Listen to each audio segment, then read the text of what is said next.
The Silk Road Expedition. In 1271, young Marco Polo set out from Venice with his father Niccolò and uncle Maffeo, eager to explore the world. Their destination, the court of Kublai Khan in distant China. They traversed the Mediterranean, sailed to the Levant, and prepared to journey through Persia. Marco's excitement was palpable. He was eager to discover new lands and cultures. In Persia, they met Layla, a merchant's daughter. Layla's father traded fine silks and spices.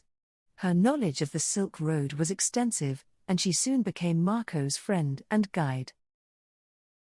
Layla introduced Marco to the bustling markets of Persia. Here, merchants from across the world traded goods and stories, creating a vibrant tapestry of cultures and languages. One evening, under the stars, Layla shared stories of her ancestors who had traveled the Silk Road. She spoke of the adventures, dangers, and wonders that awaited them. As they journeyed deeper into Persia, they encountered treacherous deserts.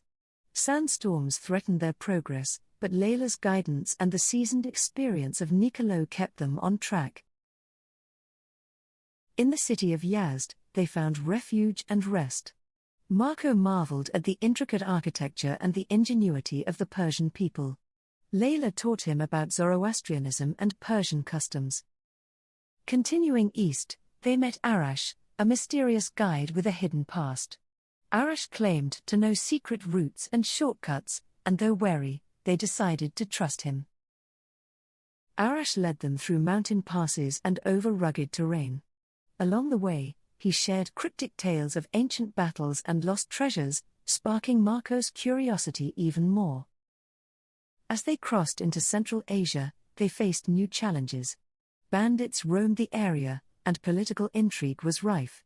Yet, their spirits remained undaunted, driven by their shared mission. In the bustling caravanserai of Samarkand, they replenished their supplies. Layla introduced Marco to the art of bargaining, teaching him the delicate balance of trade and diplomacy. Marco was enchanted by the diversity of people in Samarkand. Here, he tasted exotic foods, listened to musicians, and witnessed the blend of cultures that made the Silk Road so unique. They ventured into the Taklamakan Desert, one of the most dangerous parts of their journey. The vast emptiness tested their endurance, but the promise of reaching China kept them going. In the oasis town of Koshgar, they found a vibrant community. Here, Marco saw for the first time how different cultures could coexist harmoniously, sharing ideas and goods. Layla introduced Marco to traditional Persian games. Their laughter echoed through the caravan, creating a bond that would endure through the hardest parts of their journey. They navigated the high mountain passes of the Pamirs. The thin air and cold tested their resilience, but the stunning landscapes filled them with awe and determination. Along the way, they encountered Buddhist monks and learned about the teachings of Buddha. Marco was fascinated by the spiritual diversity and the quest for enlightenment. In the kingdom of Khotan, they traded for jade and silk. Marco was intrigued by the ancient art of silk making, a closely guarded secret that had fascinated the West for centuries. As they approached the borders of China, they heard rumors of Kublai Khan's grandeur. The stories fueled their excitement and gave them the strength to push through the final leg. They reached the city of Dunhuang, a critical point on the Silk Road. Here, Marco marveled at the Mogao caves, filled with intricate Buddhist art and ancient manuscripts. Layla showed Marco the intricate art of paper making, a Chinese invention that was revolutionizing communication and record-keeping across the known world. With each step closer to Kublai Khan's court, Marco felt his anticipation grow. Layla's wisdom and friendship had made him not just a traveler, but a student of the world. In Xi'an, they saw the famous terracotta army. Marco was astounded by the scale and craftsmanship, a testament to the might and culture of the Chinese Empire.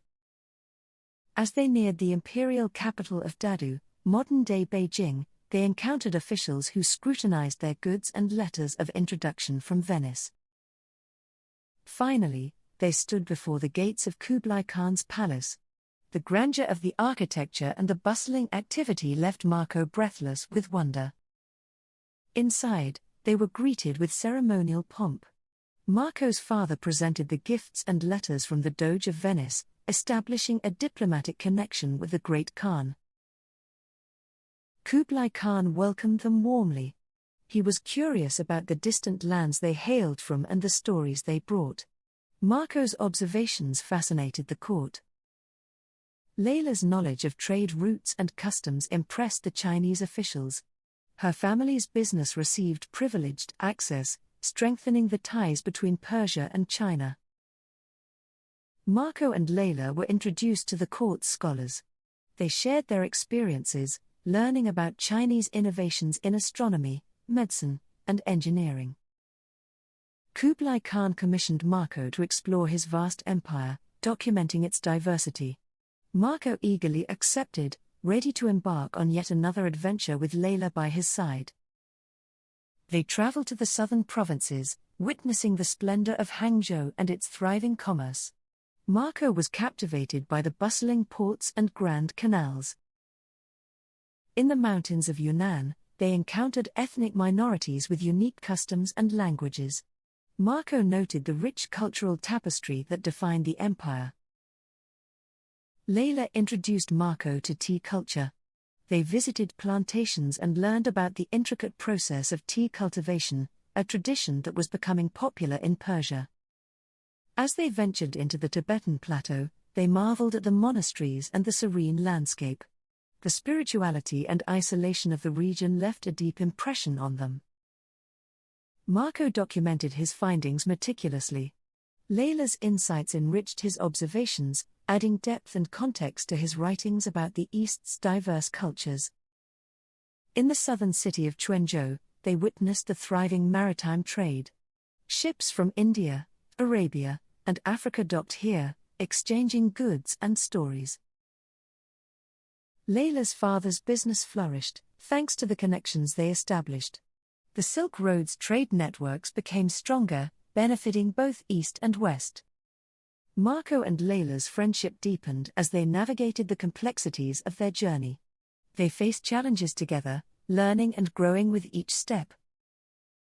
Their final journey took them to the Great Wall. Marco was in awe of its vastness, a symbol of China's strength and the determination to protect its people. As they returned to Kublai Khan's court, they were celebrated for their contributions. Marco's writings were eagerly anticipated, and Layla's business connections thrived. Marco and Layla shared their stories with the court, detailing their adventures and the rich cultures they had encountered. Their tales inspired many to explore and trade. Kublai Khan rewarded them with gifts and honors. Marco received precious silks, jade, and a golden tablet granting him safe passage through the empire. Layla's family business grew exponentially. They established new trade routes, bringing exotic goods to Persia and beyond.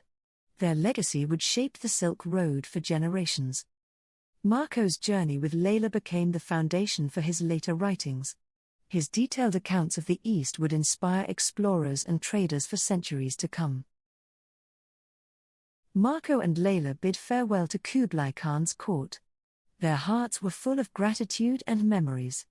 They knew their paths would cross again in future adventures. As they journeyed back to Venice, they reflected on their experiences. The bonds they had formed, the cultures they had explored, and the challenges they had overcome defined them. Marco's return to Venice was met with awe. His tales of the East captivated his fellow Venetians. He began to pen his experiences, with Layla's wisdom always in his thoughts.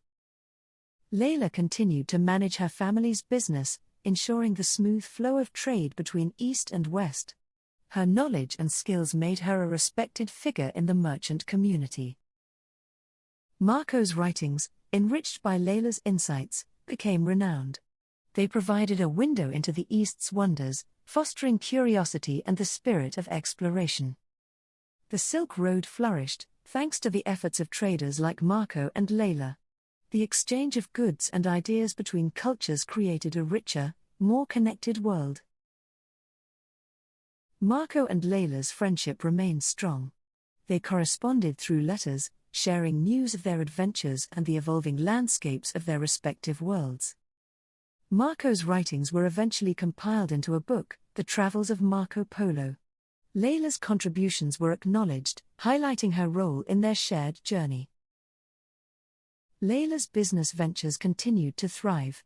She expanded her trade network, bringing more exotic goods to Persia and creating lasting relationships with Eastern merchants. Marco's tales inspired future explorers like Christopher Columbus. The stories of his and Layla's journey ignited the imaginations of those who dreamed of distant lands. The Silk Road became a symbol of cultural exchange and adventure. Marco and Layla's expedition showed that curiosity and friendship could bridge the gap between East and West. Marco and Layla's legacy endured. Their adventures, documented in Marco's writings, reminded the world of the beauty and complexity of the cultures they had encountered. The spirit of exploration and the value of cultural exchange, as embodied by Marco and Layla, became guiding principles for future generations of travelers and traders. Marco and Layla's journey along the Silk Road was more than just a trade mission, it was a testament to the power of friendship, knowledge, and the unending quest for discovery. As Marco and Layla continued their lives, they knew they had made a lasting impact. Their story was a beacon of hope, showing that the world could be united through understanding and respect.